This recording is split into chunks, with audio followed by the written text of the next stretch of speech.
Governments are no longer denying it.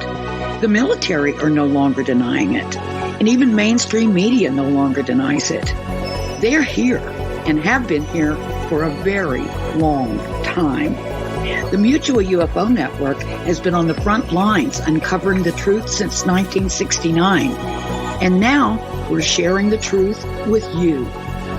Welcome to MUFON's What's Up with hosts Katie Grabowski, Christopher DiPerno, and Katie Cook, exclusively on the KGRA Digital Broadcasting Network. Wondering what's up? So are we.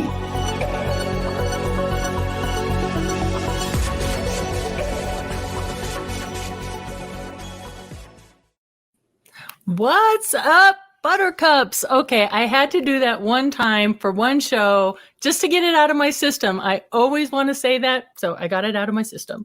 It is Thursday night, and you are listening to MUFON What's Up Radio, the show that says discovery starts with curiosity, and curiosity starts with MUFON.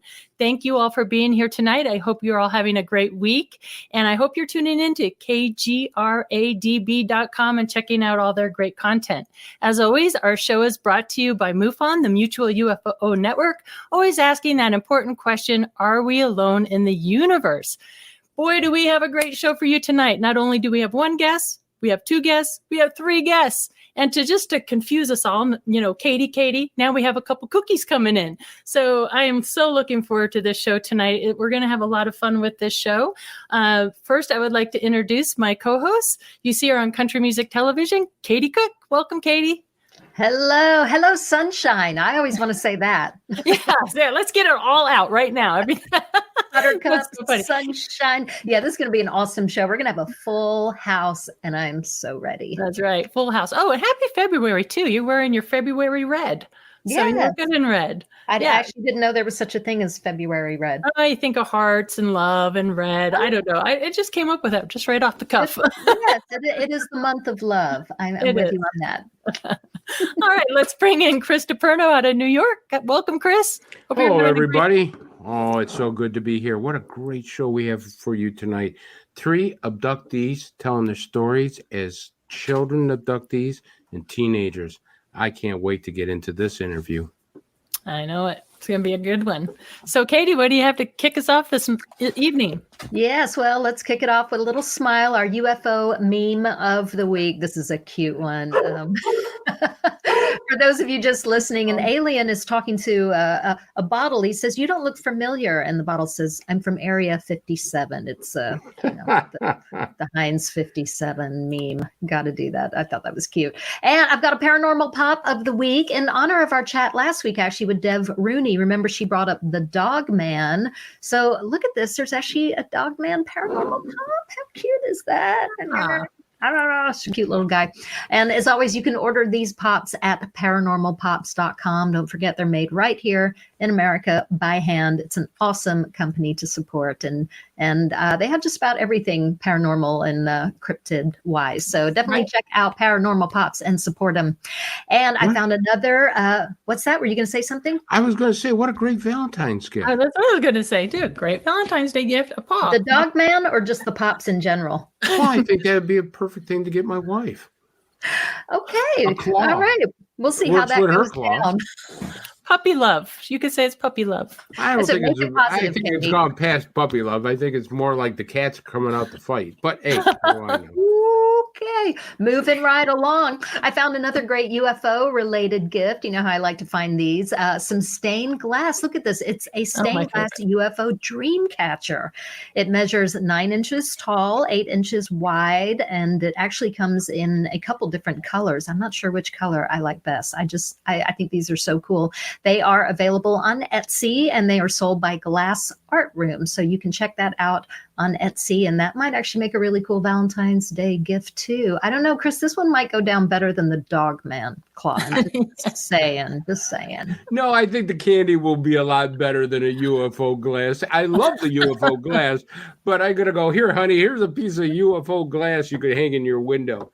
I think the candy will be better. I can get away with the candy. I don't think I can get away with that. All right, I trust you on Good that. Lord, you're trying to make me separated. For God's sake. Well, what's going on in UFO news this week, Chris? All right. Well, let's start with our first headline. 2022 may be turning point in the study of UFOs. Interest in UFOs continue to grow both among scientists and government officials.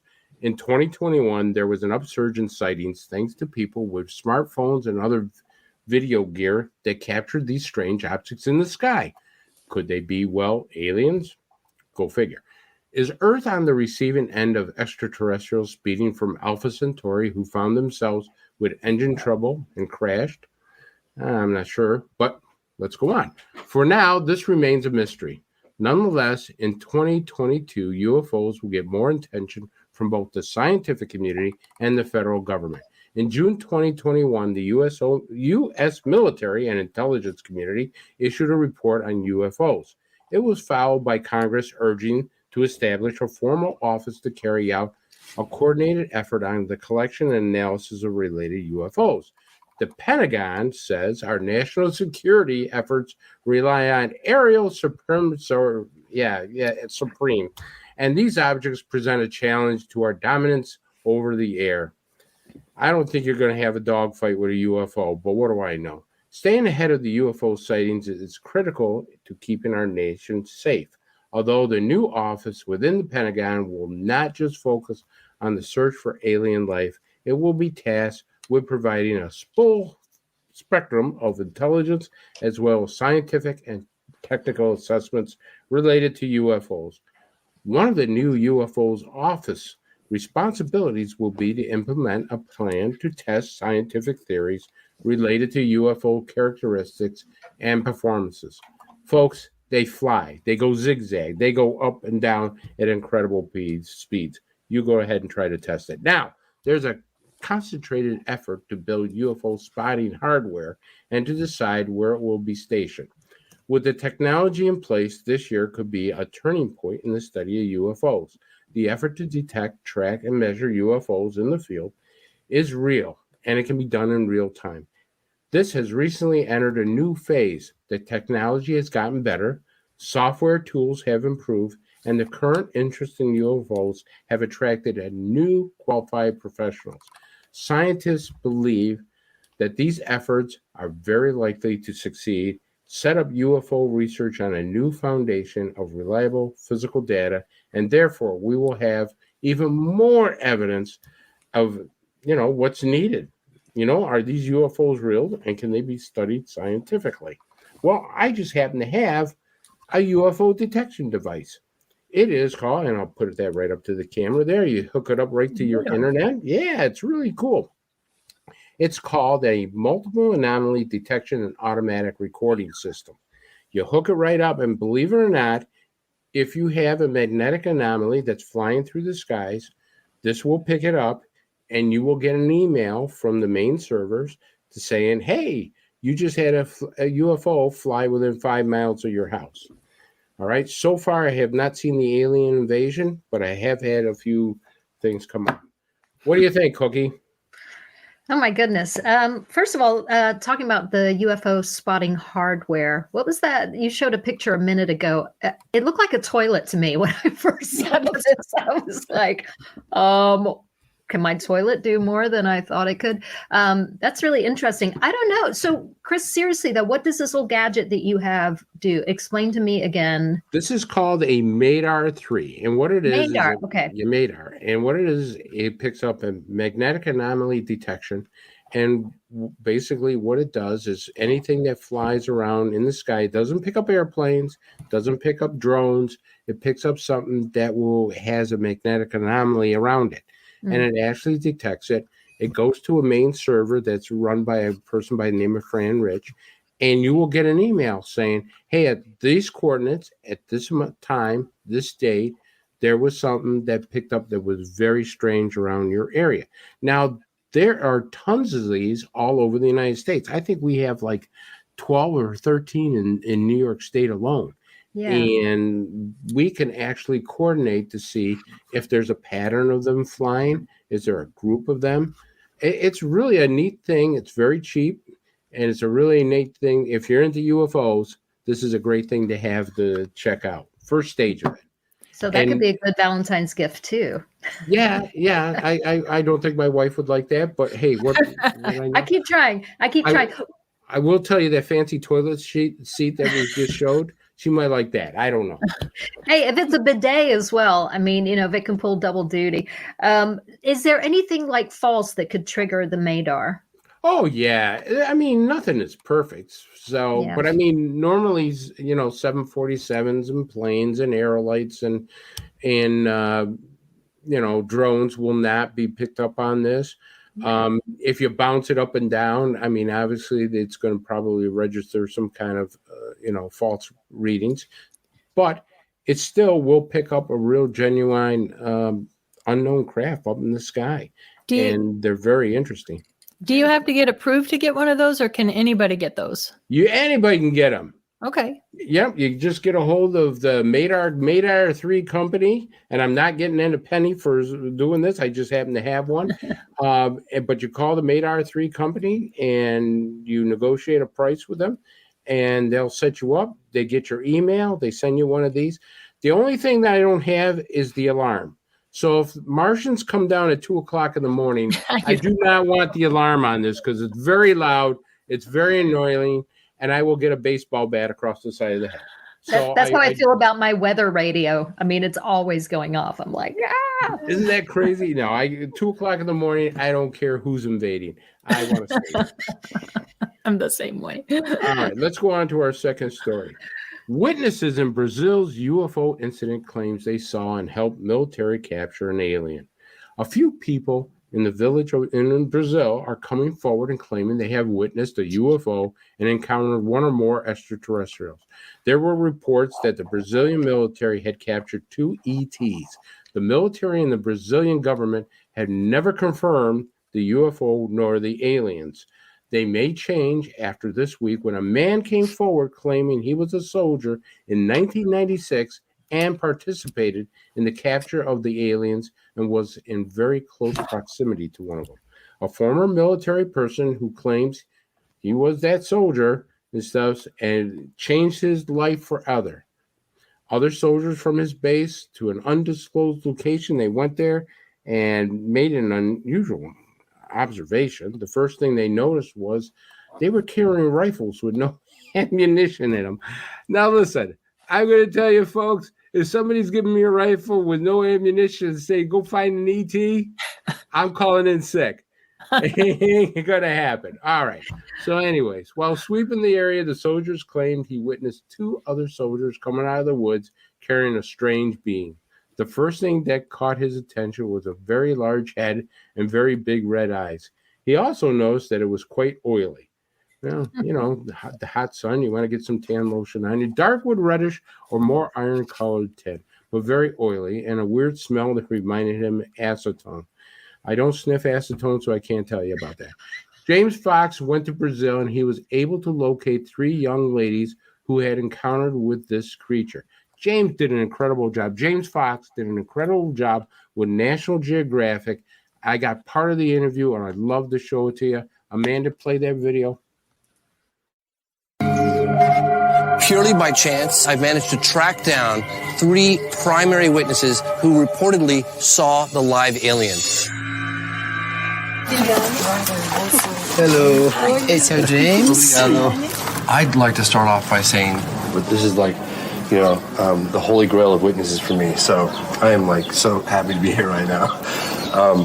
Can you describe to us what happened in January of 1996? Então, você pode descrever pra gente o que aconteceu em janeiro de 96? A gente estava voltando do serviço que ela trabalhava. So, it was around 3 o'clock in the afternoon. This was not the usual way that they would take to go back home. E olhei, falei assim, só pra ela assim, gente, olha ali. She saw a little creature that was really sweating. It was like a little person, but with no hair whatsoever, red eyes, and 3 horns. She pointed to the other girls and started running the other way.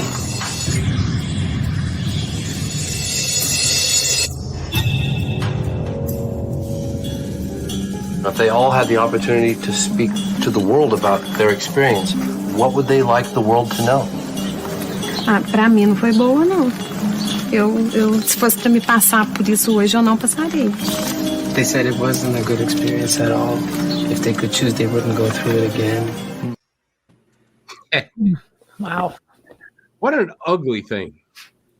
That's the first I thought it was kind of cute. That's what I would have said. What?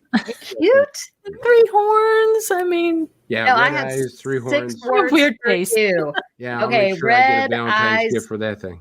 3 horns. I'm out. Yeah, me too. No way. Well, what do you think, Cookie? Well, I think first of all, we could get it some proactive toner for the oily skin because, got to fix that right away. No, I'm serious. This thing really scares me. I'm not too big on the whole alien threat thing. And I pretty much am of the opinion most of the time that I don't think they mean us any harm. But if I saw that sucker, forget it. Forget it. That really freaks me. No, just stop the teeth that. and the red eyes. The teeth and the red eyes. I can't do red eyes. I must have seen some horror movie when I was a kid and the monster had red eyes. And red eyes are never really going to be cute, are they? There's just something really creepy about that. Although you think it's cute, Katie. I don't know. Just the red eyes I could do without. And the teeth are a little scary. Like it's like, it's kind of coming at you. Showing it. No, what struck me about that video, I mean, James Fox, I love James Fox. He's such an awesome guy. Love him. And he's so giddy and he's so happy to be there. But boy, the tone changed right away because this was a scary experience for these witnesses. And they were real serious. And you could tell like this impacted them greatly. So like to me, instantaneous, the tone changed and they were just, okay, this really isn't funny to them. I mean, it affected them obviously, and they were terrified. So yeah, right. I wonder how the soldiers felt. Can you imagine somebody saying, "Hey, listen, guys, come on out here. I want you to go in the woods. I'm going to give you a gun with no bullets. And by the way, you're going to be looking for an alien with red eyes." With red eyes. Yeah. I got to tell you, if I was one, like I said, if I was one of those soldiers, I'd be looking at my guy. It says, maybe we shouldn't do this. This is not cool. I quit. Yeah, that's spooky. And trust your gut, people. I know a lot of people will say, well, they really mean us no harm and you're just scared because you don't understand what's going on. I don't know. I think humans are actually built with some pretty good instincts. And a lot of people have very, very positive experiences with these aliens, whatever they are. And a lot of people have bad experiences. I say trust your gut. Right. Good advice, Katie. Well, they always say put yourself in other people's shoes. So I put myself in the aliens and I said, look at these crazy humans coming out after me. Well, there's that. There's that. Well, folks, you decide. Did the Brazilian military have an alien? You decide. All right. Hey, Chris, did you happen to catch up with Bob Spearing for all of us? Yes, I did. And once again, Bob did an amazing video for us. Amanda, would you play that video? Hi, everybody. This is Bob Spearing. I am MUFON's Director of Investigations on the international side. This week, we have a series of 4 photographs from 4 separate cases between January 2nd and January 15th. They take place in Australia, and it is one witness. His name is Neil. Now, these are a very interesting set of photographs over this 2-week period. Neil claims that he keeps seeing objects flying over his house.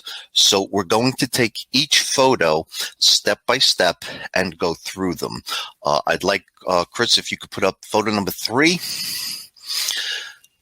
Initially, I thought this might be a plane, and the dark area that you see directly in the middle would be the wing seen at a certain angle. I have begun to discount that theory, first of all, because when you zoom in on this picture, it is a cylinder. It may have some sort of tail on the back, or it may be a light reflection, but the ratio of length to width is wrong. It's much shorter than a commercial airliner would be. So I was a little perplexed when I saw this, but then I realized Neil sent in some additional pictures. This is case 12279 on January 2nd. The next picture is from case 12305. 5. A couple of weeks later, picture number 4. I believe this is the same object over his house, and he got a great capture of it with an airplane, a commercial airliner flying by. You can tell that it's much closer than a commercial airline, and that in this picture, it seems to be the same object. It looks more barrel-shaped, and that may be because of the angle. But then Neil sent more pictures. Picture number 5, Chris. This is from case 20341. This was taken on the 15th, almost 2 weeks after the first picture we showed you today, and it seems to be the same object. It looks, again, shorter and barrel-shaped. It's too short to be an airplane. If you zoom in on this photo, the dark spot actually looks like the letter Y. It almost reminds you of the UMO UFO reports years ago. And then he submits on the same day yet another photo that is odd. Case 120342, picture 6, final picture.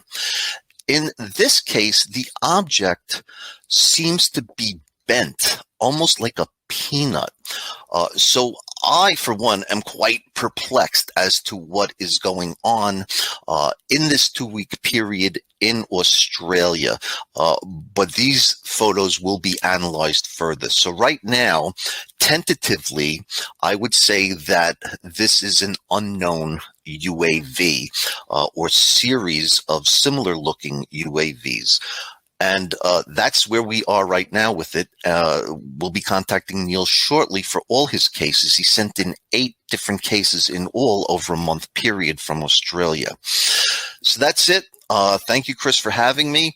And hopefully you'll be here next week and we can do some more. Thank you. I didn't even need a case of the week. That's a pretty intriguing. The third picture was the one I like the most. Yes. It looks like a Nimitz Tic Tac. Exactly.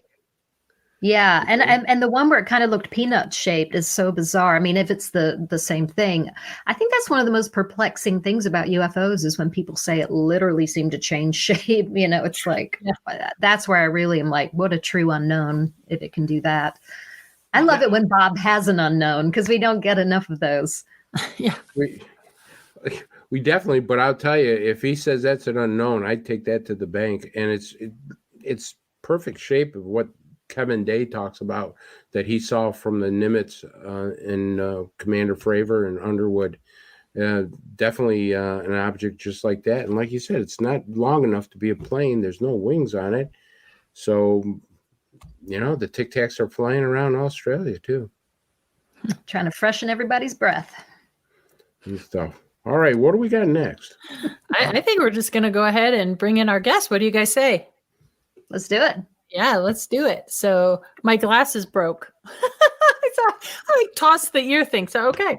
I need the tape. All right. Our first guest is Jim Mann. Jim Mann is the former Arizona State Director for MUFON. He was in that position for 10 years before his retirement. He was instrumental in creating the UFO boot camp in Phoenix, which Katie and I attended this last year, and is awesome. Shout out to Stacy Wright. Hey, Stacy. It's an elite training school for the study of UFOs. But there's more to Jim Mann. As a child, Jim was abducted by aliens, and instead of instead of being examined like a regular abduction, he was taught to use his mind to move objects of different colors. Jim was with a group of children, all abductees, and all were schooled on telekinesis. Jim's screen memory had broken down, and he started remembering the classes and the people involved. Jim was startled when another abductee contacted him, searching for Jim, and the two of them were alien classmates. Welcome to the show, Jim Mann. Hi, Katie. Hi, everyone. Hello, Jim. Chris. Both Katie. Hey. I saw both you two at the boot camp, didn't I? Oh, yeah. Yes. Yeah. That was a good time. I did the certificates. So when I do all those certificates for everybody, I'm kind of eager to see the face behind all those certificates. Right. Always good to put a face behind the name. Yeah, and if you're listening to this, you need to get out there next year because it's always a great time. We always have such a good time for sure. Okay, our next guest is Terry Lovelace. Terry is a well-known figure in ufology. He was the Assistant Attorney General for the Samoan Islands, U.S. government territory. For several years, Terry kept a very dark secret. He was an abductee while serving in the United States Air Force as a medic. But even a darker secret. As a child, Terry remembered being abducted, and he too was in a class with colored objects. The goal was to try to move these objects with their minds. Terry was in the same situation as Jim, with other children learning. Later on in life, Terry discovered that he had an implant put in his leg, and it was discovered on an X-ray. Please welcome Terry Lovelace. Hi, everyone. Hello, Terry. How are you? I couldn't be better. Oh, that's just Ducky. Ducky. Welcome to the show. It's great to finally meet you. I've heard about your work, and I look forward to hopefully meeting you at a conference one of these days. One of these days, when we do that again. Yeah, exactly. It's coming. It's coming. I have hope. Our next guest is Cookie Stringfellow. Cookie is a MUFON member and is considered very knowledgeable about abductions. Why? Because Cookie is an abductee. Featured in the New York Times, Cookie was also abducted as a teenager, and she too was given classes by aliens. But while in the classroom, she saw her friend Bud Hopkins sitting there as he was abducted. Cookie also discovered that she had been implanted behind her ear. Welcome to the show, Cookie. Another Cookie. Thank you. Hi, everyone. Hi. Hello, Cookster. Hi, Chris. It wasn't Bud Hopkins that it wasn't. It was Bob Dean, Command Sergeant Major Robert O. Dean. Oh, Bob Dean. A ufologist and speaker at many conferences. All right, that makes sense. You know, Cookie, Bob Dean was a friend of mine, and I was so upset when the guy passed. I miss him. I'm looking at a picture of him right now, right up here above my computer. I look at him. What a wonderful guy. I miss him. He was like a father. Yeah. I just miss him so. Well, I apologize for that. I was just reading what was written here. So. All right, well, let's get the show on the road here. Yeah, let's do that. Bob Dean, Bob Hopkins. It was a Bob. All right. So, anyways, Jim, let's talk about your abduction. Oh, wait. But I think we wanted to start the show off with a little fun, a little game before we get into describing the abductions. We thought it would be kind of fun to run a double blind game here, and our three guests graciously accepted. And so I thought it would be fun to ask our three guests some questions and have them write the answers on a piece of paper, and then we're going to share answers to see what they recall. I thought it would be fun thing to kind of do for all of us. So it's like the dating game. Yeah, it's like a dating game. Katie, do you want to start off with the first question for these guys? Oh, I thought you wrote them down. Sorry. Well, yeah. Okay. So let's, I'll think of a couple here. Let's do, okay. You were all taken when you were young and taught something in like a classroom style. Let's start with the shape of the room. Do you remember what the shape of the room was?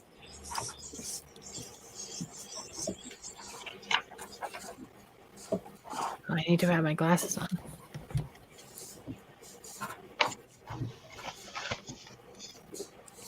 See it? Uh-huh. Uh-huh. Okay. Oh, interesting. Oh, okay. Ah. Oh, okay. Oh, wow. All right. Interesting. Interesting. Oh, all right. I got the chills. I got the chills too. All right. Let's do the color of the room, the ambiance, the color of the room.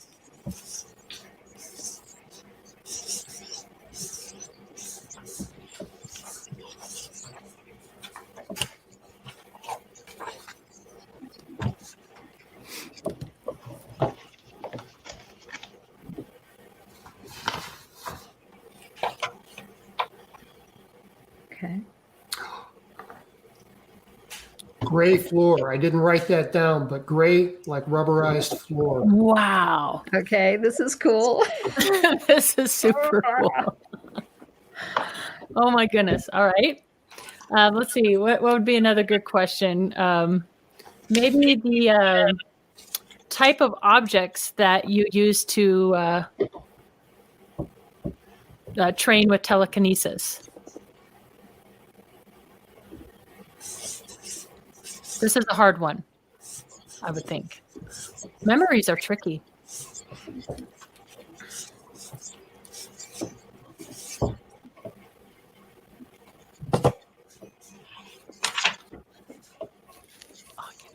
I'll explain this later. Okay. Okay. Oh, interesting.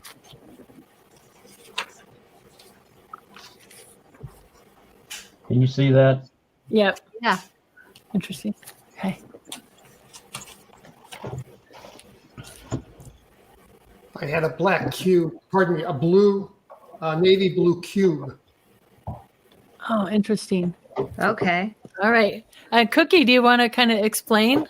My classes were not for telekinesis. They were about what to do with the humans if there is disclosure. Interesting. Ooh, All right. okay, we're gonna have to get to that. Yeah. All right. Let's do Yes. one more for fun. Let's Yeah. do one more for Have you fun. got Let's- one? Yeah. How about the type of being or ETs? Yeah.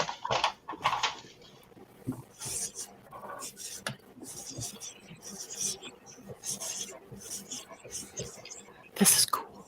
So cool.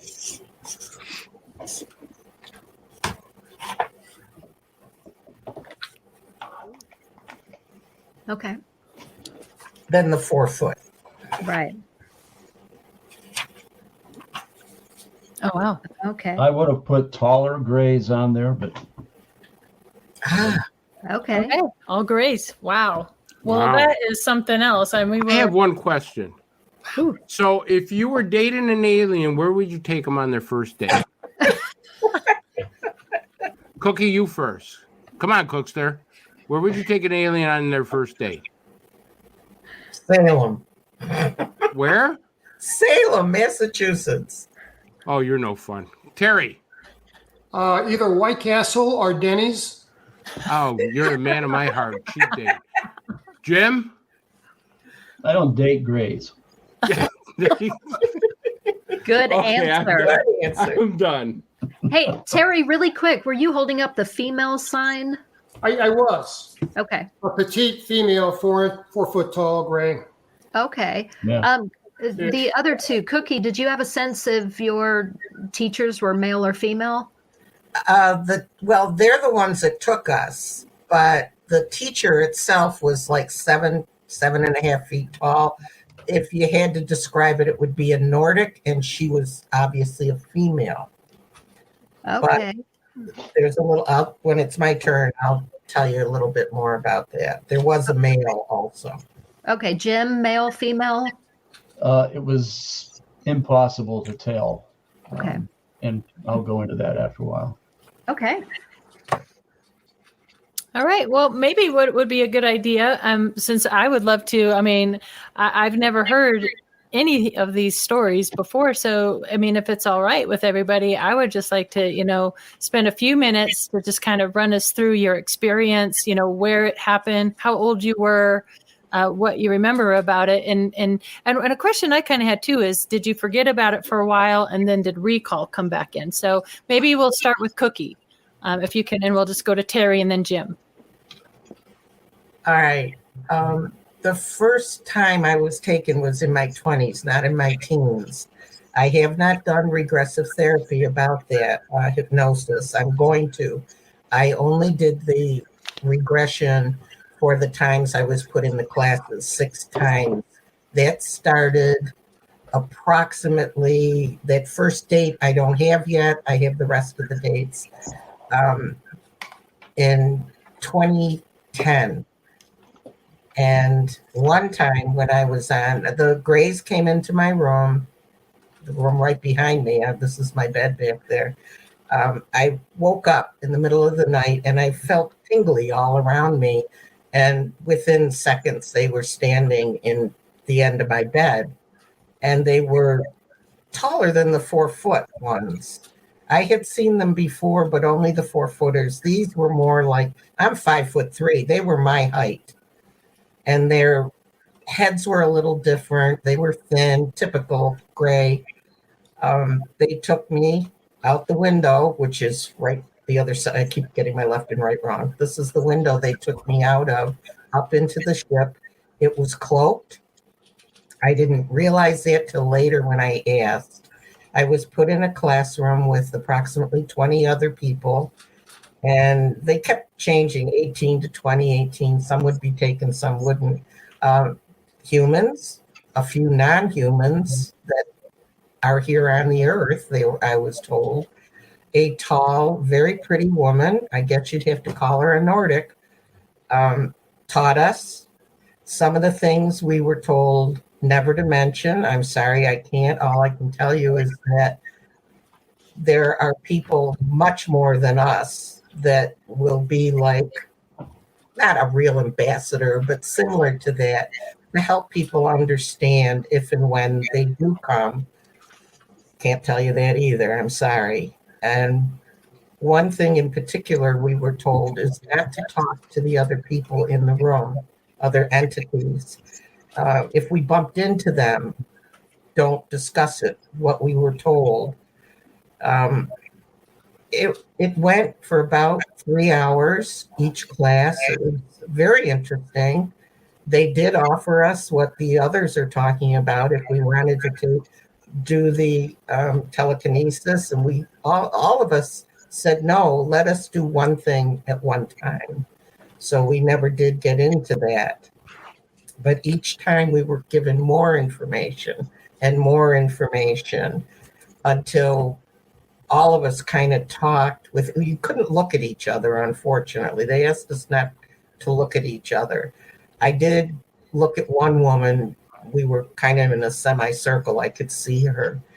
And back in, when it was 7 years ago, that I was in Toronto at a conference, and this woman walked up to me.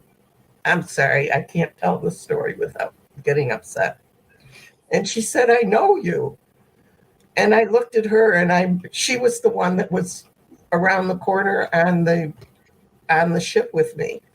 And we were told, do not talk to each other. And at the time, I did have an implant, which I've since had removed. And both of us got a message. Don't talk to each other. It was very firm. Don't talk to each other. And we just looked at each other. We wanted to embrace and greet each other normally, but we just turned around and walked away. And it was because of that I had it removed. I didn't want to be under surveillance. And it wasn't a good experience. It was kind of sad. And it bothers me to this day that I don't know who this woman is. I don't know if she lives here. I don't know. And I want to know. And I'll probably never see her again. And it hurts me. It was very disturbing. And what else would you like to know about it? What did they teach you?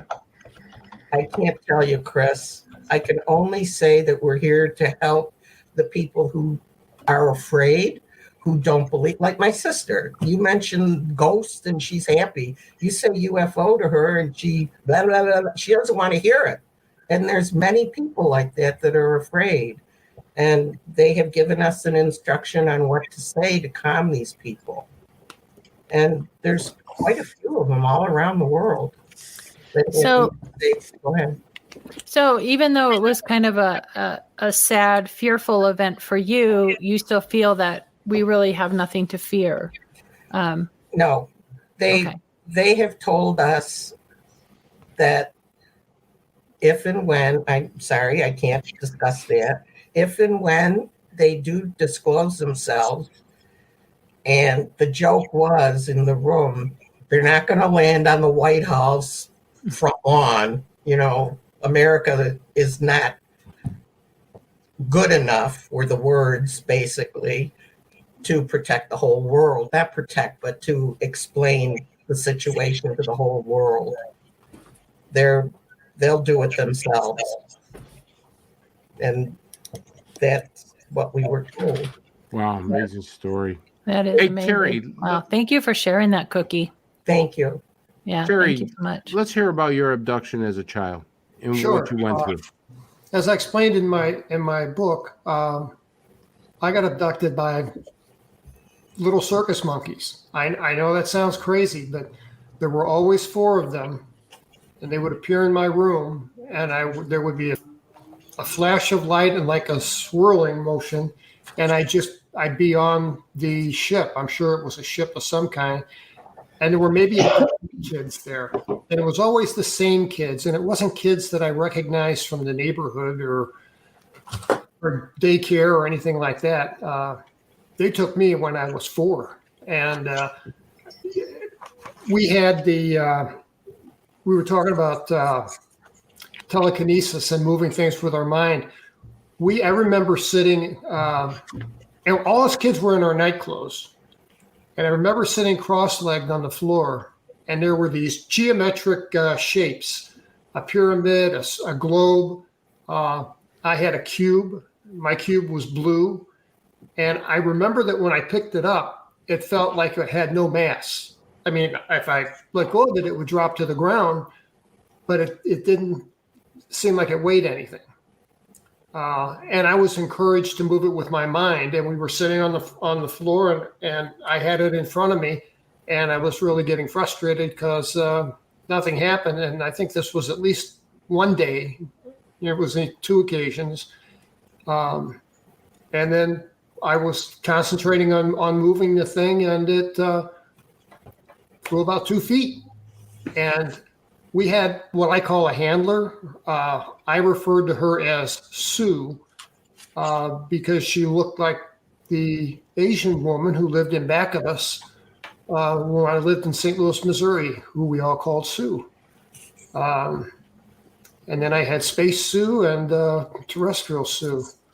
But this 4-foot tall woman was not really gray.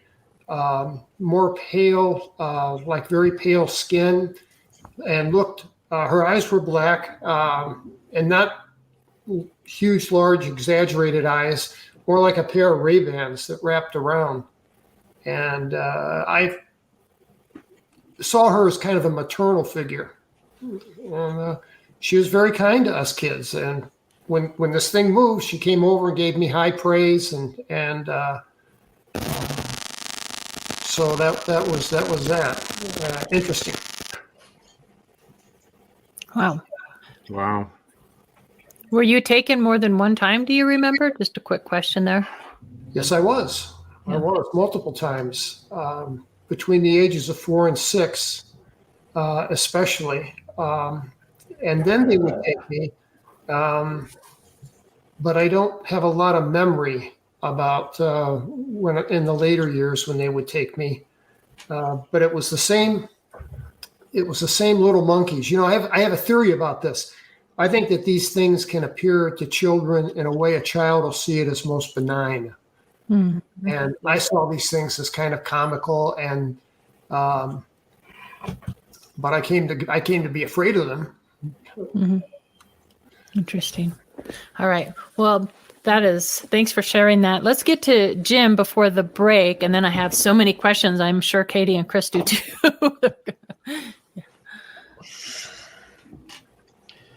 As best I can tell, it was 1958. I was about 5 years old. Well, I was 5 in 1958. And it was in the early hours of the morning. Being 5 years old, I don't remember who was coming in and taking me. But I walked through the house, went right out the back door. 1958, nobody locked their doors in our little town in Illinois. We walked out that back door, and I don't know who had me by the hand, but I was in sort of a dream state, sort of a lethargic little boy, half asleep, walking out the back door. These memories of those times are very, they're very sketchy, but they're there. And went out, and I got into a vessel.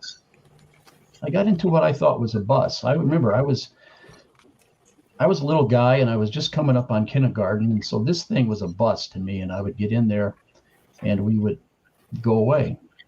And I remember looking out the window and looking at what I thought was the moon, and looking at it and looking back down. I could see the chimney of the house. I could see the roofs of all the houses.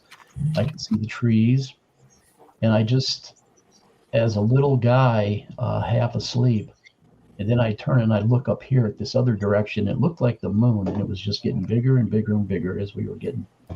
And then it's just like in dreams, you know, sometimes we all have dreams, and we remember the dream that we're at the mall or we're at school, but we don't remember all those times when we go from the parking lot to the front door, those insignificant points.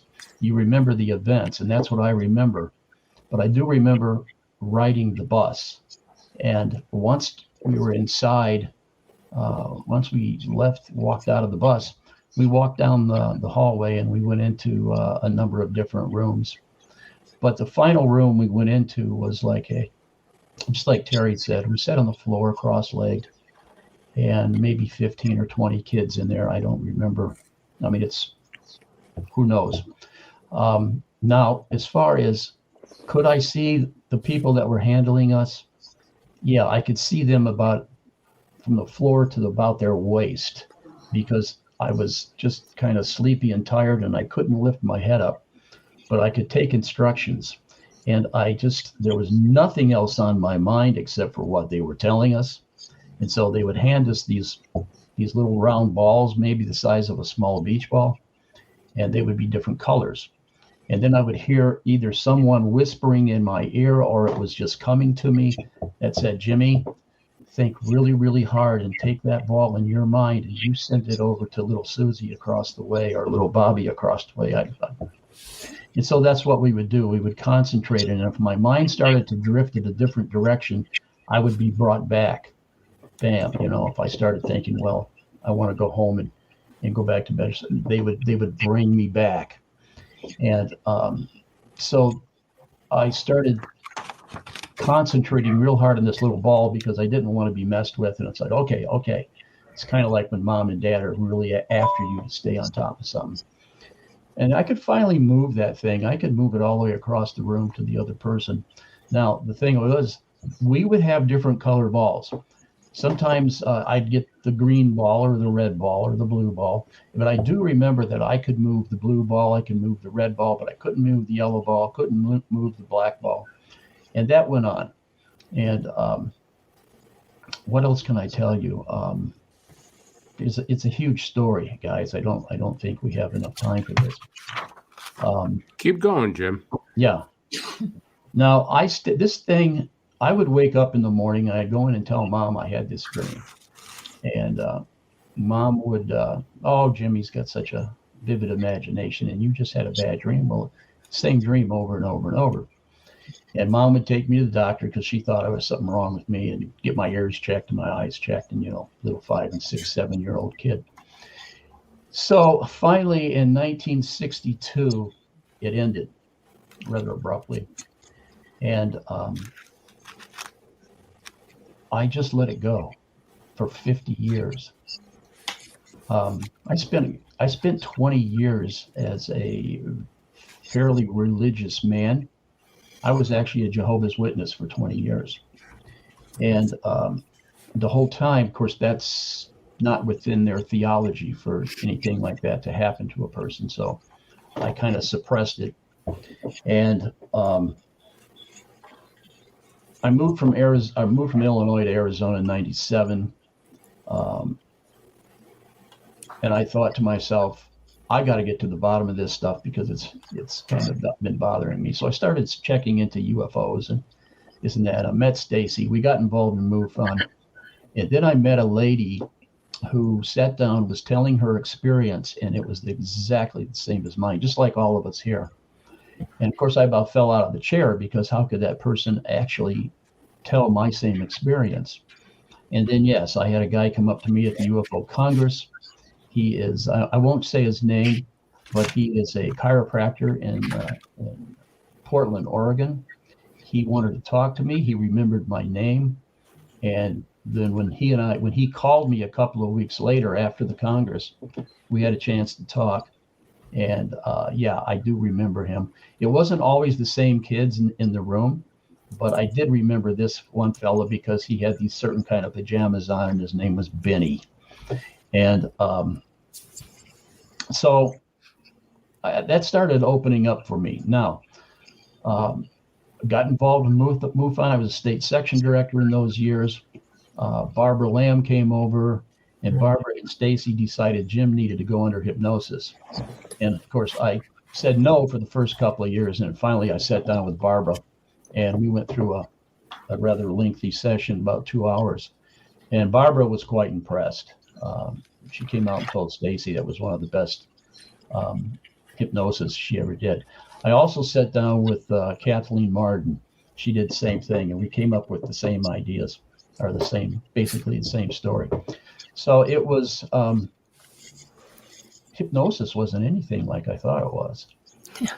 You know what? When I sat down with Barbara Lamb, and I was quite a skeptic in those years. I didn't believe in all of this.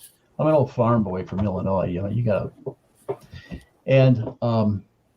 But when I sat down with Barbara and she regressed me, and the clarity came back to me, I could remember the color of the rug on the floor. I could remember looking down off the side of the bed. We had hardwood floors in my little bedroom. You could see the cracks between the slats and the hardwood floor. I remembered the color of the carpet, and I actually called up my mother. I said, "You remember back in 1960, 1959, that rug that was right beside the bed?" She says, "Oh yeah." And I said, "Was it this color and that color?" She said, "Yeah, how could you remember that? That's exactly what it was." So the whole hypnosis thing was pretty cool. But after going through this with Barbara,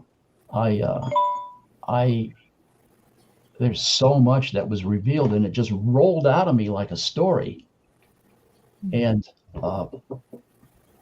it's not hard to talk about.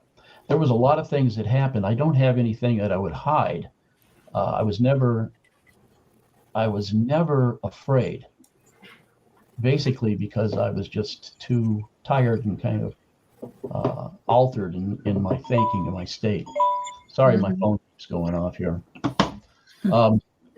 Jim, I'd love to. I had a handler too, and here's what's really weird. That handler, it's all weird, right? That handler said goodbye to me one night in 1962. Came into my bedroom and kind of flew over top of the bed and looked at me as he went through the wall. Okay, so that was quite a memory. Now, fast forward about 50 some years, and I'm in MUFON, and I'm reading the MUFON investigative manual, and I'm looking through these pages, and I see all these drawings of all these different people have submitted to MUFON, and those of you that are investigators, Chris, Katie, you know that section in the field investigators manual where you have all those pictures of those various entities. And I'm sitting on Stacy's couch, and I'm flipping through that thing, and I come to a picture that just jumps off the page and just almost knocks me off the couch. But that was the guy. Wow. Or whoever. And I jumped up off the couch. I threw that manual down. I said, "Stacy, come and look at this." And I said, "That's the guy right there." And that's quite eye-opening. That's an emotional experience. Jim, we've only got a couple minutes before we go to break. I'm done. But no. What I was going to say, since you just told us that, maybe we could use just these next 2 minutes. Can you describe that guy, that handler? What Yes. was it about that picture that made you go, "That is him"? Now, keep in mind that this is the early 60s, okay? So spacemen on the television were like Buck Rogers and Flash Gordon. You didn't see guys in full environmental suits, helmets and tanks and hoses and all of that. That wasn't what a little guy like me would have seen. But this thing that came over top of me was in a full environmental suit. I could see its face through the face shield of the helmet. I remember seeing tubes coming down this way and around its stomach, and it came into the room and kind of went like this and went right over the bed. And as he went over the bed, I remember him turning his head. And now I felt comfortable with this guy because I'd seen him before. So I knew he wasn't harmful. But it was pretty late at night. And I looked up at him and he looked down at me because he was coming right towards the window. And there was light coming into the window, probably a full moon or maybe the street lamp outside on the street. But I could see him and I could see his face. And he looked at me with these really dark, deep eyes, but they were human. They weren't like gray. And he looked at me and it was almost like, see you later, Jim. Thanks. And he left. And that was the end of the story. And that was, I think, in 1962 before we moved north into the Chicago area. Wow. But yes, he was in a full environmental suit and he was flying. So maybe it was an anti-gravity suit. Well, a couple things real quick. I was born in Illinois as well. So moved out to Colorado in 1970, Park Ridge, and lived in Des Plaines. And I think all three of you, Terry and Cookie, are very brave to come forward. I was put under by Leo Sprinkle as well, and I am just not so comfortable as you all are. During break, I want to go find those images in my FI manual. Maybe I can hold them up and you can tell us, Jim, which one it was. Because when you said tubes, I'm like, oh my gosh, there's the tube guys again. Wow, this is just captivating. I hope you are all enjoying this as much as we all are, because I'm just glued to everything Cookie and Terry and Jim are saying. Stick with us. We will be back right after the break with Cookie Stringfellow, Terry Lovelace, and Jim Mann.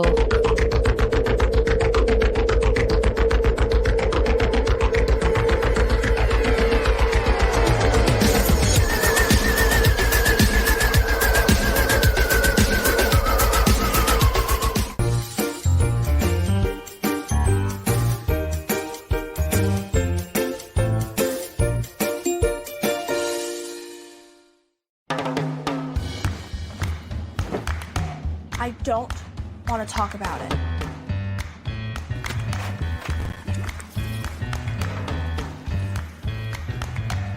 I don't want to talk about it.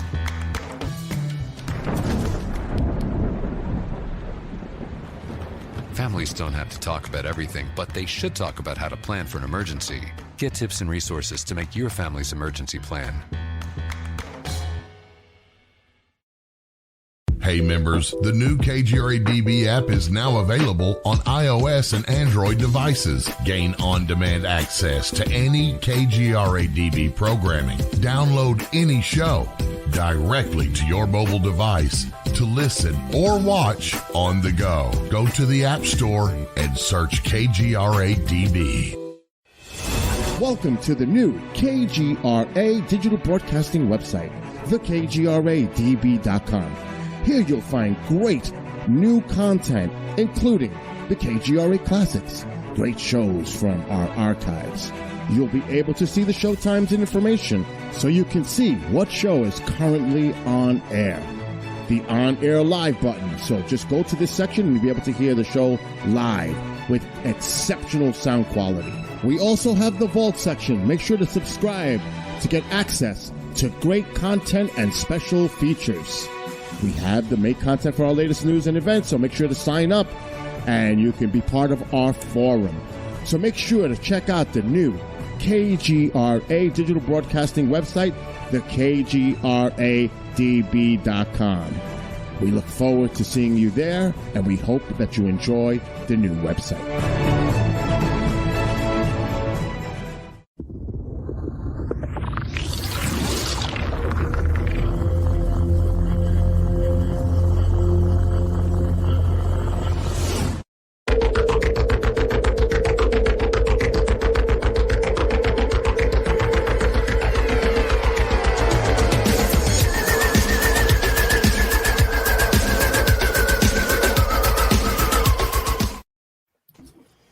All right. Me and Katie always get a groove on during the break. Woohoo.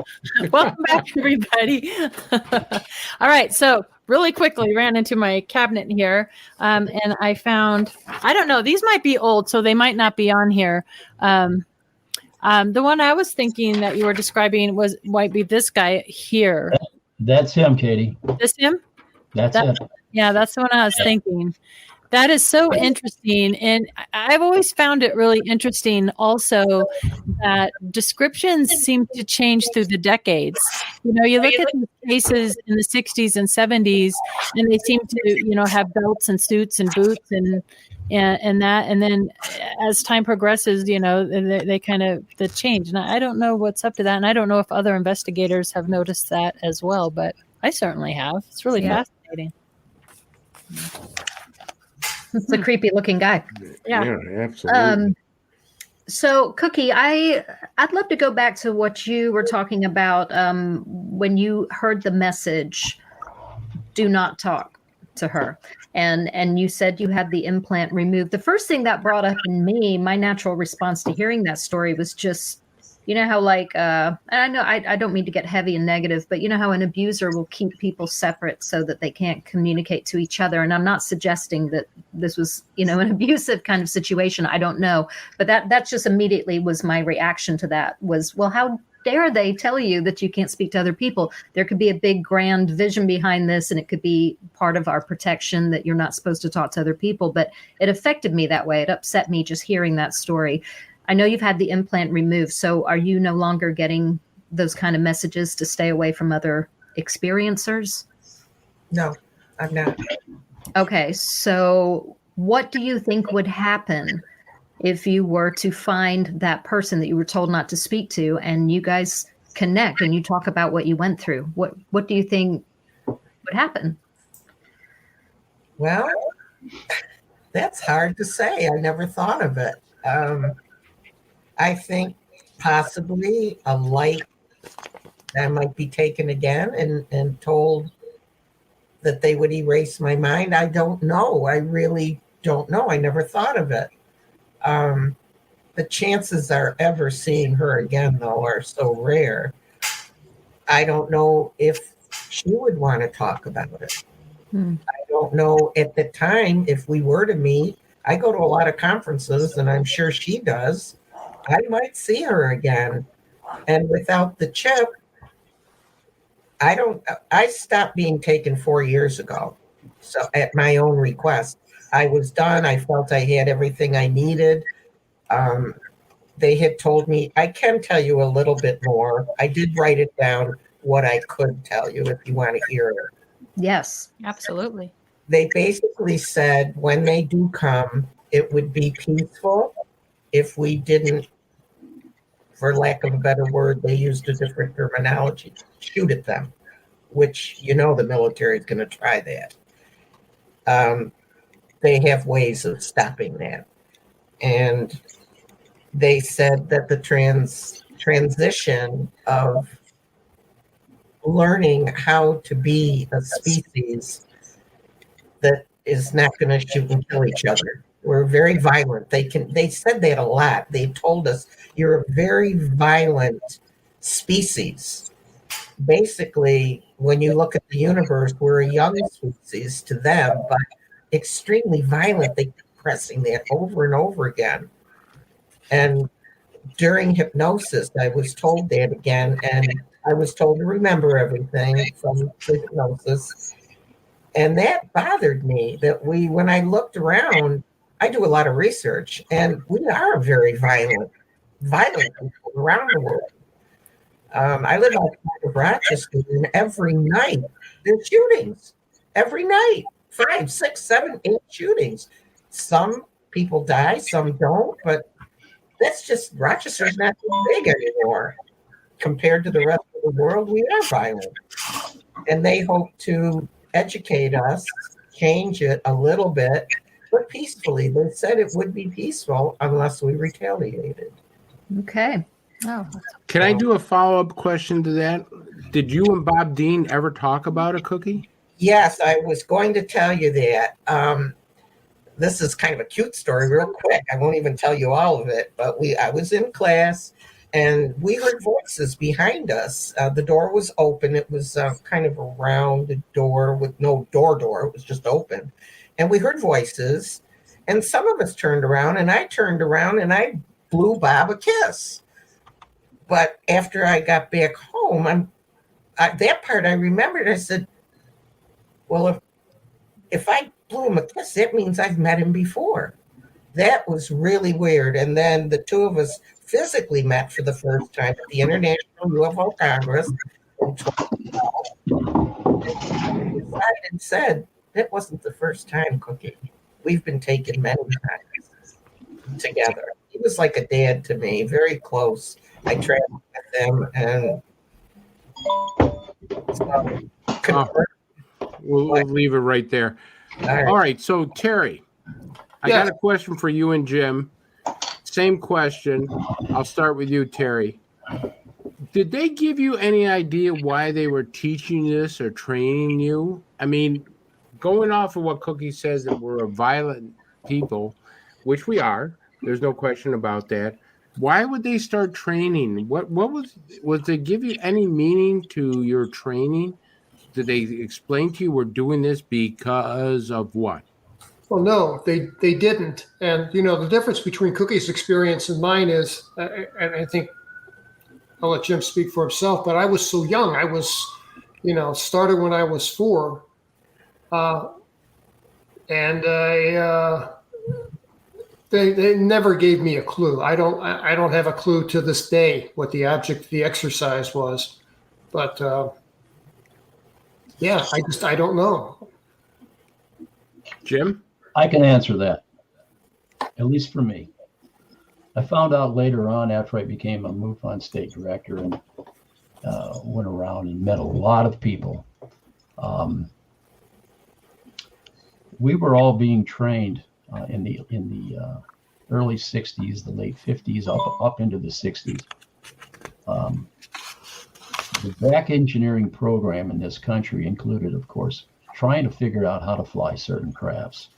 And then they decided, or they determined that these crafts would interface with the pilot.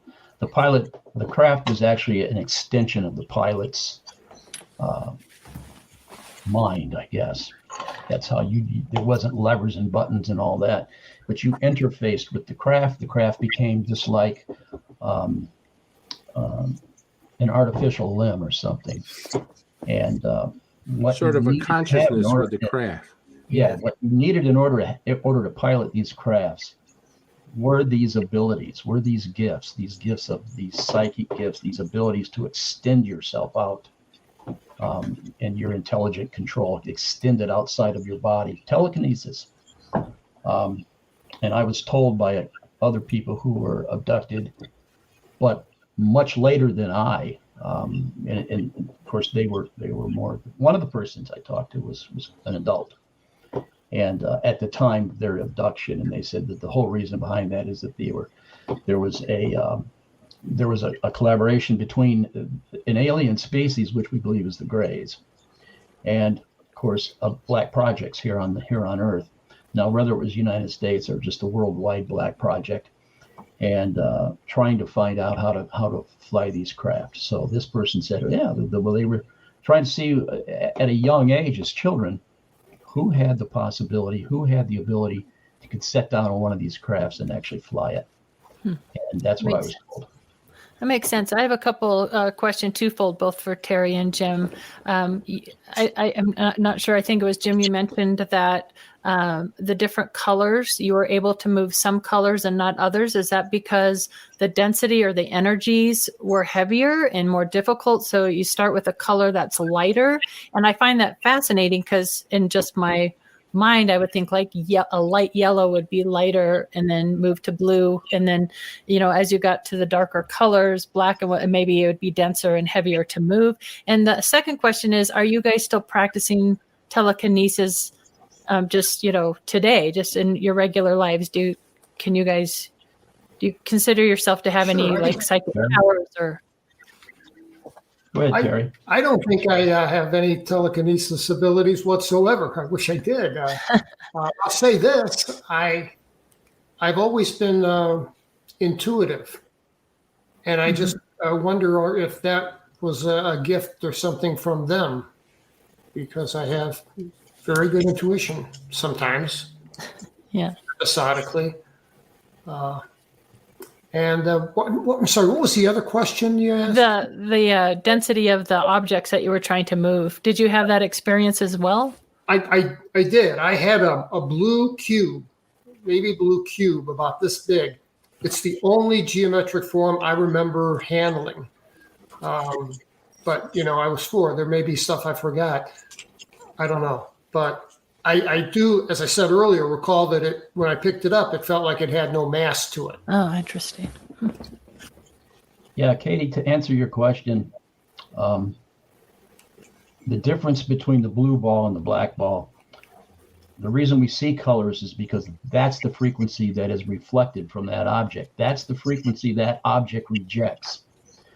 It absorbs all other light frequencies. So the black ball absorbs all light. The red ball, the blue ball, the yellow ball reflects, because of the chemical composition of that ball, it reflects yellow, it reflects blue, it reflects green. Black balls absorb everything. White balls reflect everything. Silver balls, things like that. So I'm sure that there's probably, that's our answer probably lies in that.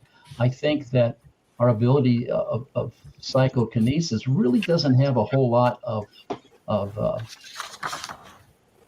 a dependency on how heavy an object is. To quote Yoda, there was no try, there was only do. Yeah, right. I like that. Yoda, my favorite. Oh yes. And that was kind of the case in this school. No, if you can't do it, you can't do it. Well, I'll try. No, if you can do it, you can do it. If you can't, you can't. It's kind of like there's no try, there's only do. And but there was definitely a difference between the blue ball, the black ball, and the red and yellow and the green.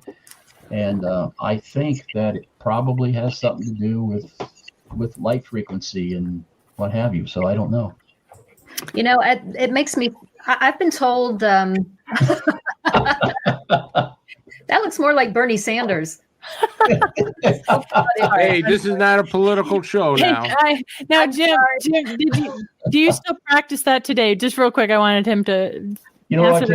I've tried many times to roll the pencil across the table and stuff like that, and no, I just wear out too quick. Right. Yeah. And Katie, I've been practicing that spoon bending. I was going to make a video of it because it's kind of funny. I'm still working on it though. I think I flunked out, so they didn't use me. Well, it makes me think, okay, so somebody told me once that I had something, I'm not going to pronounce this right, but it's like synesthesia or something like that, because I remember realizing probably in my mid-20s that not everybody associates color with everything, every letter, every word. I can tell you what color it is and why. I can tell you the personality of the letter and all this.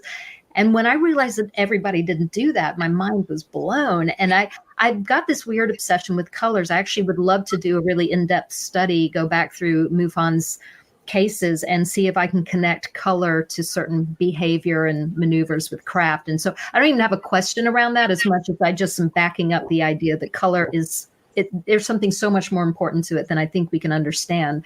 But if I could ask a question of each of you, and we can start with Cookie, I'm just wondering if you have any sense of whether or not you were chosen for these experiences or they just randomly selected you. I believe my mother had a chosen. My mother never discussed it. When she died in my home. She told me.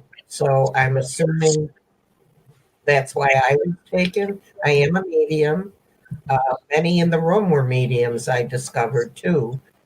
And just, they had said they were.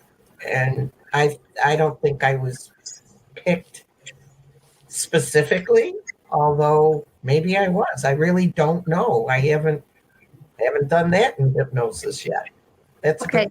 No. Well, can I, and I want to hear Terry and Jim answer the same question, but can I just quickly ask you whether or not you feel like you had those skills and then were taken, or if being taken somehow enhanced those skills? I think they took me because I am a medium. Okay. I think they knew that that I would keep the secret. Oh, interesting. Okay. Terry, do you feel like you were chosen or random? I have two older sisters who had a bedroom directly across the hall from me. And, I'm screaming bloody murder in the middle of the night because these monkey things scare me. And then, of course, when I got transported to, the room where the other kids were, I was fine. But my sisters refused to talk about it as adults. And wouldn't talk about it other than to say they were absolutely certain they'd never been taken. So I don't know. I mean, it's just speculation, but I think maybe I was chosen for some reason. And the thing about mediumship or about having I just call it increased intuition. I don't know if that's a cart before the horse kind of argument, Was I picked because I had that, or did I gain that? I always felt like I gained something from this exercise, from being on this thing. So, but I don't know. Maybe I had those skills before and just never thought about it. Do you think there's a military connection to your abduction? I mean, you later went on to join the military. And I hear that from abductees and experiencers that either they personally have a military connection or their fathers or somebody in their family, their brothers, aunts, uncles, whoever, somebody in the family lineage will have a history. Do you connect that at all? Well, I was on active duty at the time that they took me as an adult. My last experience was about age 11, and then I had 11 years of peace and no interaction with them at all that I can remember. So I was 22, I was in the Air Force, and we actually weren't on the Air Force base. We went on a camping trip. We were remote camping at a place called Devil's Den State Park in Northwest Arkansas. So, but I got to say this, it was a 6.5 hour drive down there. And this is kind of hard to put in the right words, but it felt like we were keeping an appointment. And I just do not believe that we stumbled down there by happenstance. Wow. Yeah. Interesting. Having read your book, I definitely don't think you did. Jim, do you feel like you were chosen or random? That's a good question. At the time, my father was experiencing PTSD. Of course, they didn't have PTSD. They had it. They didn't have it labeled. A veteran of World War II. He was on the USS Lexington, Battle of the Philippines. He was a gunner up on the bridge, and he had a lot of PTSD. I don't know if that had anything. I wasn't in the military. I don't know if that had anything to do with it at all. Random. I don't know. But I can tell you this, and I don't want to go down the woo-woo path. My mother had. Just hours before I was born, my mother had died not really died. She flatlined, and just an hour or so before she had me back in 1953, she had flatlined, and they had to bring her back. And her story was to me in later years. She said, you went to the other side with me, and she said I went down the tunnel, the light. I went to the light, she says, kicking and screaming all the way. And so she always told me that the veil between me and the other side is kind of thin. And that's kind of scary, really. But I don't know if I believe that, guys. But I don't know. Was it because I was the son of a veteran of World War II? Was it because I was the son of somebody that came back from the edge? I don't know, but those are really good questions. And the reason I'm still in MUFON and the reason I'm still involved in this research is because of questions like that. Yeah. Wow. That's amazing. All right. So I got a question for all three of you. Cookie, this will be a little off for you, but we're going to try it anyways. You had mentioned that you asked it to stop. my question to all three of you is, why did it stop? You're being taught something. Did they just kind of, and I'm not trying to be sarcastic or anything, did you, for Terry and Jim, did you guys like flunk the class or whatever? Now, Cookie, why did it stop for you? Because you seem to be working very hand in hand with them. I was. We all were. But on the 5th time, it was like a repeat. And on the 6th time, it was a repeat. And we had a different female teacher. And we all just kind of said, we've learned what we need to learn. And we said it seems to be repeating. And then she left the room, came back and said, it's up to you. And then I was one of the 20 that were in the room that said, there's nothing else. You've told us everything you wanted us to know. If it's possible, don't take me anymore. And it's been 4 years. Knock on wood, I haven't been taken again. Wow, that's incredible. Terry, as a child, you're being taught this incredible gift. Why did it stop? I mean, your abductions haven't stopped, but this teaching has stopped. Why? Did they give you any reason? Was it because they taught you everything that you wanted to learn, or did they say we're not ready for this type of a gift? You know, I think I was too young to have a clue of really what was really going on.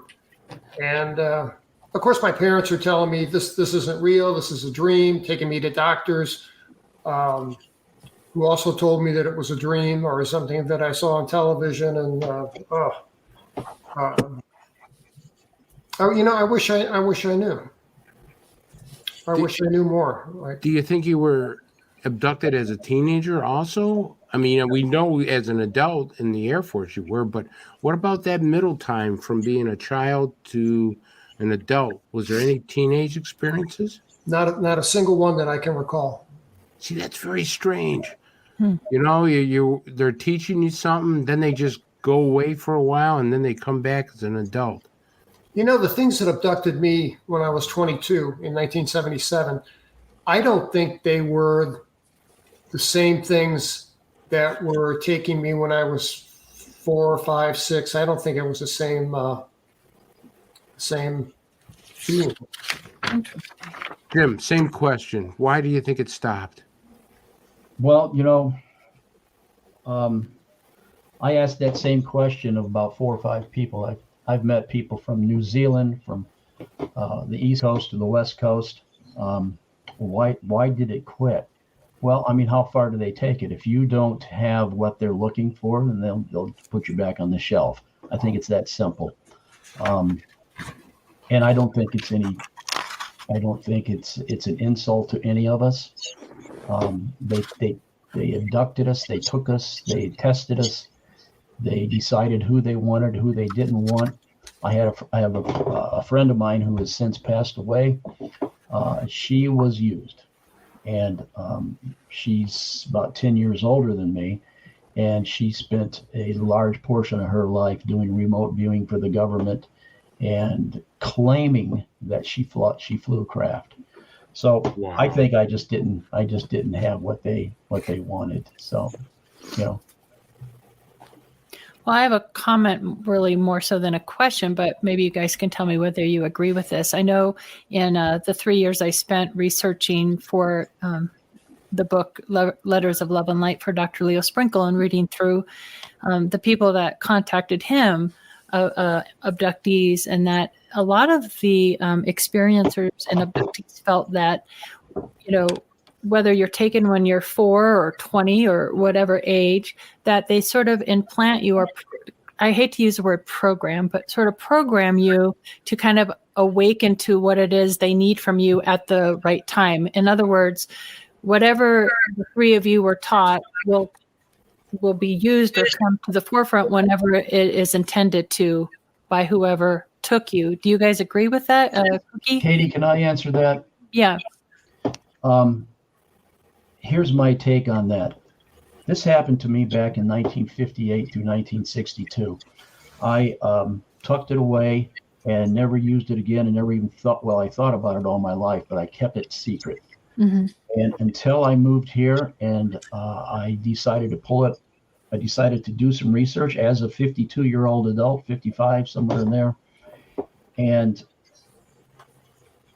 it's kind of like the butterfly effect. It finally came out and I started doing the research. It led me to MUFON. MUFON led me to Phoenix MUFON, which is a huge chapter for the MUFON organization. It has brought hundreds and literally hundreds and hundreds of people together in like minds and unity. And I think that there was a purpose. Maybe I'm looking for a grand purpose because I don't want to think it was for nothing. Mm-hmm. But had I not been abducted back in those years, had I not tried to restart this thing 50 years later, there would have been, I think of all the people I would have never met. I think of all the people that would have never met each other had not I started or co-founded Phoenix MUFON. Mm-hmm. And so I guess there's a purpose in everything. My life right now is in a really good spot.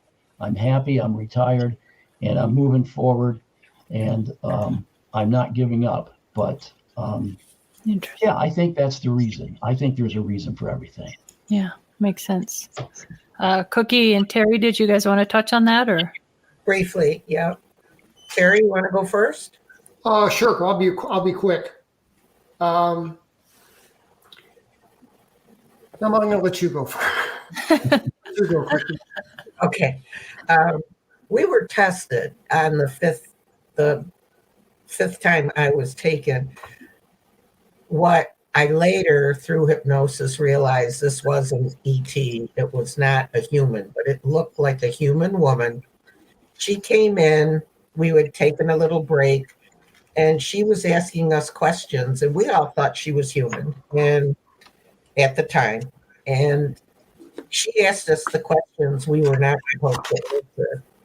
And we all, for lack of a better word, asked if that was an exam. We didn't answer her, even though we could have, because we were still on the ship. We could have said it, but because they trained us so well, and I use that loosely term, we were told not to say certain things, and we didn't, even to her. And that's why I think when I said, and I wasn't the only one, I just said, I've learned everything that you've been teaching us, and now you're re-examining it. I said, it's enough. I've had enough. And they haven't bothered me since. I'm very fortunate. Doesn't mean they might in the future, but I'm pretty much set in what I can and cannot say. And they tested us, so.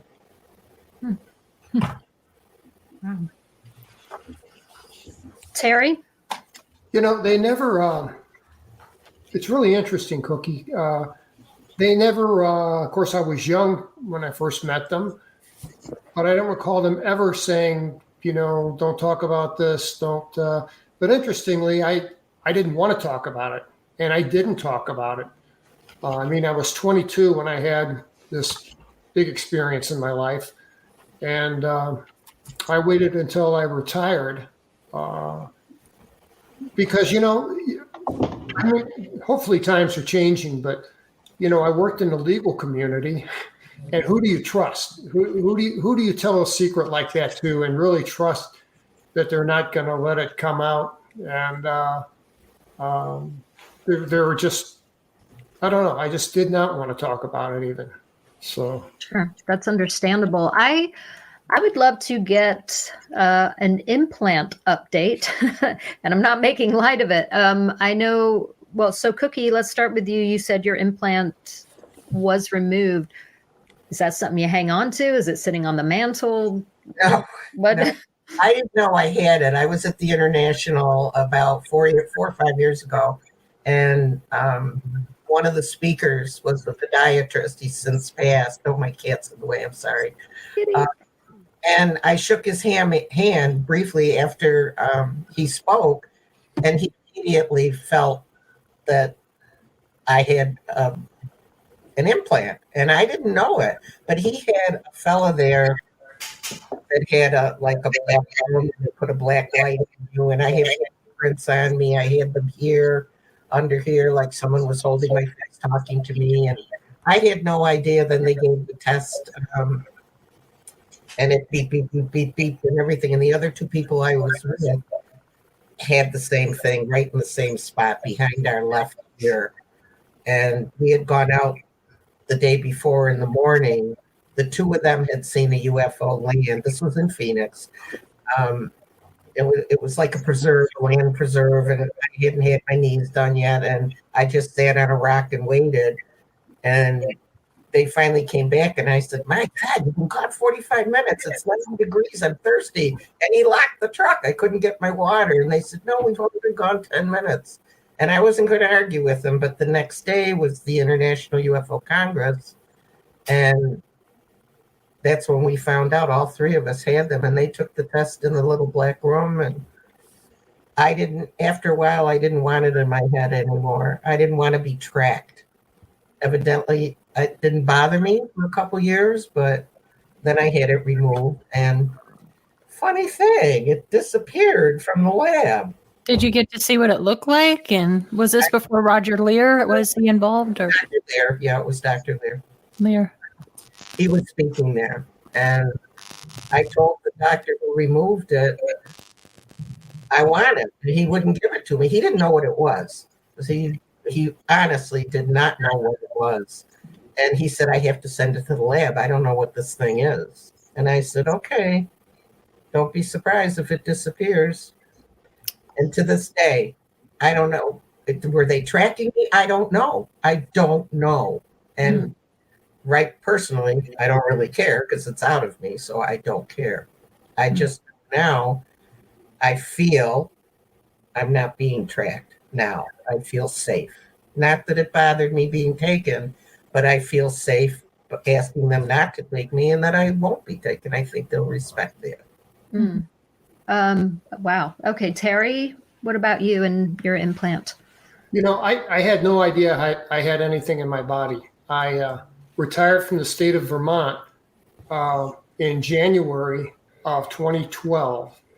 And in October of 2012, we left Vermont, came down to Dallas, where we have adult kids and grandkids.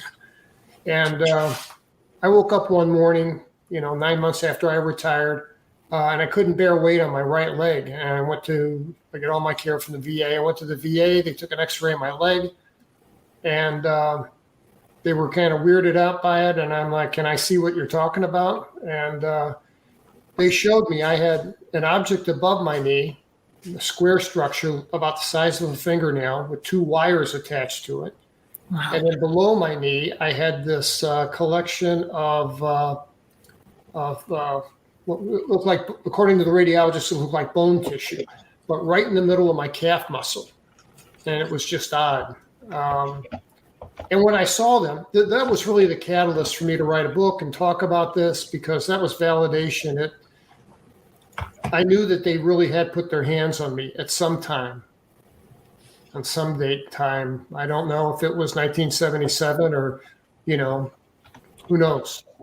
I saw a guy named Stephen Colburn, who was Dr. Lear's assistant. Yes. And he had a booth set up in UFO Con in San Francisco, February of 2020. I was there, and I didn't know him from Adam. He didn't know me. He hadn't been to my lecture. I wasn't wearing, my badge or anything. And I went in and I said, "Yeah, I think I might have an implant somewhere. Can you check me out?" And curiously, he went right to my right knee, where those objects, ones below my knee are still there. And said, "You're highly magnetic in the calf of your leg. Something is highly magnetic." And I'm like, how can you make a bone magnetic? And he just kind of scoffs and says they can make a piece of wood magnetic if they want to. Interesting. So, my experience. Can I say something? Of course. Go ahead, Cook. What's what was just said about, sorry, the name escaped me again, but he had that little black room. He was the one that tested the three of us. Dr. Lear. Dr. Lear, yeah. No, not Dr. Lear, the one that... Steve Colburn. Yes, him. Oh, okay. I'm sorry, I forgot his name. But he gave us 5 tests, and we flunked them all. So he had everything. He was testing us with little handheld machines and things, and beeping and bopping. And I had, evidently, when a gray touches you, he leaves a blue imprint. And you can take your shower and everything. It rubs off in about 10 days, but you can't wash it off. And I had them on my arm and under here, like I said, someone looked like they were holding my head talking to me, he said. And all 3 of us we all flunked it, which meant that we had an implant and other things on our body. I had something behind my knee. It wasn't an implant, but there was something back there. So same fella, Terry. Yeah. Thank you. Jim, you want to answer that question about implants? Well, left brain, guys, empirical data. And I got some marks, the little scoop marks you're supposed to have. I've got a couple of those on my leg. I don't care if I've got an implant or not. I'm not going to go through the process of getting it removed unless I have a problem. And I don't have any of that. And well, I got problems, but not. Welcome to the crowd. Yeah.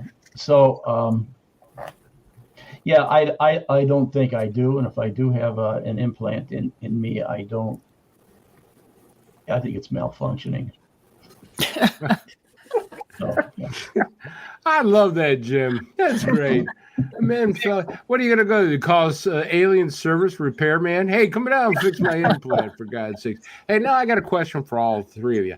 So, and this is kind of struck on something here, because I remember the movie Close Encounters of the Third Kind. And remember how Richard Dreyfuss, he was drawn to do something. He was drawn to do something that he felt was important about this subject.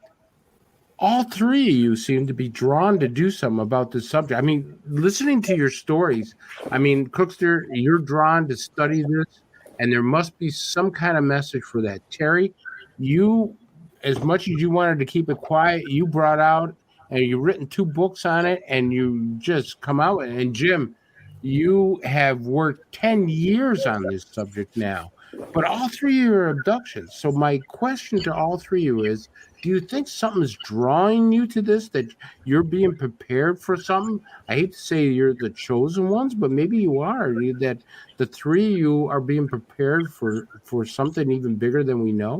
Cookie, I'll start with you. I believe so, Chris. Yes, I think so. I know so, but I think we were chosen because we were trusted by them. And things you tell me, I don't tell anybody. I will keep a secret. And I think they trusted me. And so far, I've divulged a little bit, but nothing that I should say. Well, maybe I should get you under one of those bright hot lights, that the police do, and interrogate you for like 3 hours. Truth serum. Okay, we're just going to have to work you over one of these days to get the truth out of you. It's pretty much set in my mind not to speak. And stuff. How about you, Terry? I mean, you now got this passion, this obsession to start divulging all this, and your story just goes on. And because we've talked about stuff off the record, and I won't bring it up, but everything that's happened to you is just amazing. I thought for a long time, like Jim said, I thought that I just flunked out of, whatever this program was. I didn't cut it. But I guess that doesn't mean I can't be a subject. I kind of feel like like a lion on a Serengeti plain, when they implant them, and every so often they shoot them with a dart, and they take a nap and wake up with a hangover and probably sore all over, and wondering what the heck happened to me. Yeah. Do you think something bigger is coming down the pike? I mean, do you have that in your back of your mind? A little, yeah, I do. Jim? Well, that's a good question. When I think about that, I think about I grew up with 3 brothers, so 4 boys growing up on a farm in central Illinois, and enough has happened to me to where I'm on this show. And none of my other brothers have any interest in this, or they really, actually they think I'm a little cuckoo, and they're right. But I think that Chris, Katie, Cookie, Terry, I think we all have a role to play in this, don't you guys? I think that this is a huge orchestrated thing, and it's not just throw it against the wall and see if it sticks. Right. There's a reason why we're all doing what we're doing, and regardless no matter how subtle of an influence we've had an influence. Cookie, you've influenced people, all of us. Terry, Chris, both you, Katie's. We've all influenced somebody, and I think it's just going to continue. So yes, there's a reason why we're doing this. Yeah, I agree. Good answer. I have a question for all 3 of you. I want to talk about lucid dreams, or if you get messages in dreams. I would also like to ask each of you if you experienced any other like physical symptoms, for example, that kind of plagued you after your abductions, and if you could speak on those. We'll start with Cookie. Who do you went first? Cookie, go ahead. No. The answer is no. I've never felt differently. As far as my mediumship goes, I do get messages occasionally. Not in the last 4 years when I asked them to leave me alone. However, on my birthday last year, my birthday's in May, I did get a very lucid dream, and I was awake, half asleep, and it was from them just wishing me a happy birthday, and I thought that was really weird. Oh, yeah, that's awfully nice. What day is your birthday in May? I'm a May birthday as well. I'm a Gemini. Okay. The what? Give me the year. The next time you get abducted, tell them to bring a cake. No, it was so real. I mean, it was really real in my mind, and I heard them. I always get messages on the left side. Oddly enough, that's where the implant was. Right. And I was just waiting for them to start singing happy birthday.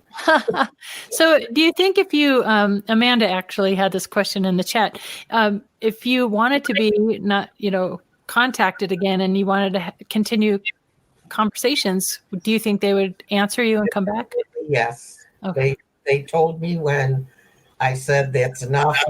You're repeating yourself. There's no reason for us to be here anymore. This particular group of people. And I asked them if I change my mind, can I reach you? And they said, yes, just call us in your mind. We'll hear you. Nice. So. Does anybody else want to answer that question about symptoms or? I can't say that I've had any symptoms, but it brings up a topic of people asking me, and I bet, Cookie, we all get this question. If you could wipe it all out and make it like it never happened, would you do that? And, I wouldn't. I think it's a part of who I am, and I want to keep these memories. They're mine, and I wouldn't change a thing. I absolutely agree with Terry. I don't have any symptoms, I don't think, but I feel like it's a privilege that I went through this, and I wouldn't change a thing. I love hearing that from all of you. I just looked at the clock. We have less than 10 minutes left, and I have like 3 pages of questions still for all of you. I know we all do. On the symptom idea, though, it's not really a symptom, but I'm wondering if you have all experienced other paranormal things around this, or if it's strictly UFO events, because that is so incredibly common. Cookie? Yes, absolutely. I'm a paranormal investigator also. When I moved into this house 17 years ago, this land in Irondequoit, named after the Senecas, was all Native American. And I had one in my garage. The first day I put the garage door up, I saw 6 of them in the garage. And they said, "We don't want you here." And I said, "Well, guess what? I'm staying. I'll take care of it. I'll take care of your land." And then there was a settler, a white man, with a wife and 4 teenagers. He told me that. I never saw the teenagers, and I never saw the wife. It was just him. And I've had that experience. Carol and I, my co-organizer for my UFO group, Carol and I do house clearings. We'll go in. People will call us and say, "I've got a spirit in the house. I want them gone." We can both see them. We go and we help them go into the light. Wow. It's a little part-time job that we do. That's very cool. For it. We never charge. People who charge for that, I have no respect for. This is a gift that we give. I'm so with you on that. Terry, what about you? Other paranormal things? Yeah, there are. I got a real problem with electricity. Yeah. You know, my wife and I have been together since 1974, and we've lived in many different states, and we've lived overseas. And irrespective of which house it is or what TV it is, our TV will turn itself on in the middle of the night. You know, not a lot, maybe once or twice a year. And, you know, we're so desensitized to it. Whichever one of us is more awake just gets up, goes into the room, grabs the remote, turns it off. And I always say, "Knock it off." I say it out loud. I don't know if it helps anything or not. I had computers die, electronic stuff just is I have problems with it. I had a pacemaker put in by Medtronics. You know, a good company, a good product. And when I was in American Samoa, where they didn't have a cardiologist on the island, the thing went berserk, and it had a built-in defibrillator and started shocking me. Oh. So I had to be airlifted to Queens Hospital in Honolulu. So, yeah, electricity and I just don't get along. Yeah, it doesn't sound like it. Jim, what about you? Yeah, I've had my share of paranormal experience, going all the way back from my early childhood, poltergeist activity and things like that, and all the way into my adulthood and even today. So every now and then I will sage my house and do things like that, just because I actually believe that stuff. So. Okay, yeah, and that's like the 10th time this week I've heard about saging houses, and I think I need to do that. Just saying. Thank you for the reminder. Jeez, I don't know where to start. All right, so here's my final question to all 3 of you. So if you guys have had so much experience with abductions, if you ever got abducted again, what would you say to your abductee? I'm dying to ask that question, because I think it's important that, you know, what kind of conversation you would have. Cookie, what would you say if you ever got abducted again? Would you say, "Leave me alone," or would you say, "Okay, what's next"? I just say thank you, because I feel I've helped them out. I don't know if I'm blowing up my head because of that. I don't know. But I feel they took me because I was helpful. And it wouldn't bother me to be taken again. I'm not ready right now. I don't want to do it, but who knows? The 3-4 years, I might see something on Earth that maybe they missed. I don't know. It's a question I can't really answer, but it wouldn't bother me to be taken again. Terry, what do you think? I think I'd ask them, can we have a genuine dialogue, a real conversation, as opposed to them just talking to me. I've never had that one-on-one, hey, how you doing? And exchange information like I would, and I desperately would like to do that. And Jim? Well, I tell them to leave me the hell alone because I'm too old. Okay. No, if I got abducted again, I'd say, can you guys fix this or fix that? And if not, then I kind of asked him how I could lose 20 pounds without working out. There you go. That would be my question to him. I go, hey, you guys know how to get rid of about 20, 25 pounds? If you're going to take me and probe me, for God's sakes, take the fat. So I don't think it's like liposuction. Well, you never know. I mean, listen, they're sticking all kinds of things, and to me, if you're going to take scoop marks out of me, for God's sakes, take some fat. Scoop some more. Little liposuction wouldn't hurt. So we have about 3 minutes left. So if each one of you, can spend just a few moments, what advice would you give to other contactees and abductees? Is there anything anybody can do how do you stop this if you want it stopped? What advice do you have? Well, I was never probed. I was just put in a classroom. Goodness. Fortunate. Yeah. I've never had a bad experience with it.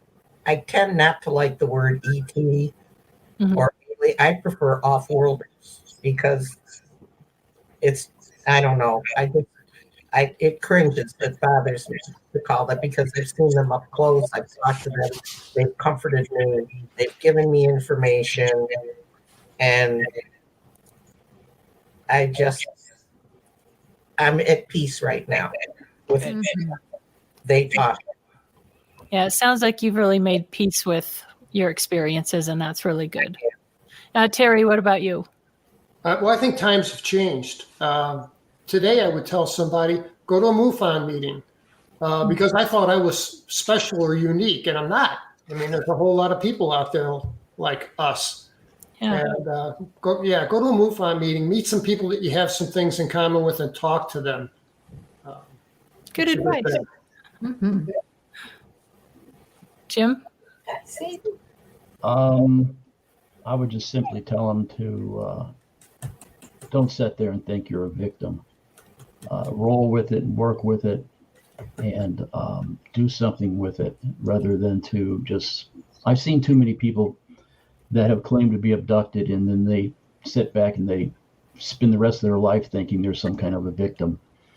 There's thousands of us out here that's gone through this, and you know what? We've turned a bad situation into a positive thing, and so just roll with it the best you can. I like that. That's a really good way to end the show for sure. Yeah, be proactive and make something positive out of a negative. I really, really do like that. I really appreciate the three of you coming on. It was such an honor to have all three of you here and to share all your experience. Oh, there's a cattail. To share all three of your experiences. I know, that's a hard thing for many people to do, and I find it a very honorable and brave thing to do. I want to thank my co-hosts, Katie Cook and Krista Perno, as always. I want to thank all our viewers and our listeners. Thanks for tuning in. Next week, we have Terry Lang coming in with us, so that should be a wonderful show as well. We all love Terry. Thank you to our wonderful guests, Cookie, Terry Lovelace, and Jim Mann. Thank you to our producer, Bill Skywatcher, and our wonderful, awesome co-producer, Amanda Kieran. Couldn't do it without you. And we will see you guys next Thursday. Have a great rest of your night. Bye, guys. Bye.